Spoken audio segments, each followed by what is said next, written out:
PT Mazda Motor Indonesia resmi ditutup. Agen tunggal pemegang merek atau ATPM asal Jepang ini resmi mengakhiri bisnisnya di Indonesia pada November 2016. Penjualan merek Mazda akan diambil alih oleh PT Eurocars Motor Indonesia.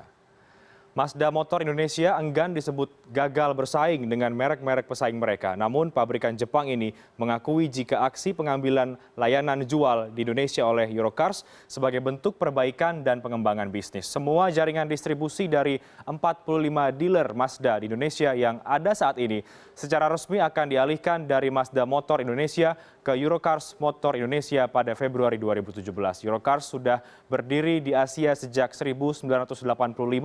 Tahun ini, di tahun 2011 maksud kami, Eurocars mengambil alih distribusi Mazda di Singapura.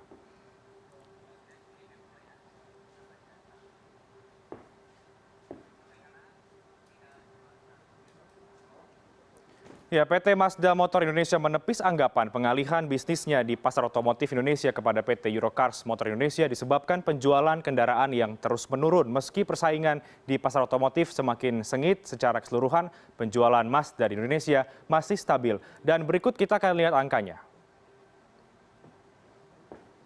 Ya, berdasarkan data dari Gabungan Industri Kendaraan Bermotor Indonesia atau Gaikindo, Mazda Motor Indonesia membukukan penjualan wholesale sebanyak 4.303 unit sejak Januari hingga Agustus 2016. Mazda 2 hatchback merupakan penyumbang terbanyak, yakni 2.237 unit. Perolehan penjualan terbanyak Mazda terjadi pada Agustus, yakni 875 unit. Namun perolehan penjualan Mazda pada Januari hingga Agustus 2016 menurun dibandingkan dengan periode yang sama tahun lalu yang mencapai 5.828 unit. Artinya ada penurunan penjualan sebesar 26%. Berikut kita akan lihat bagaimana tadi di layar ini.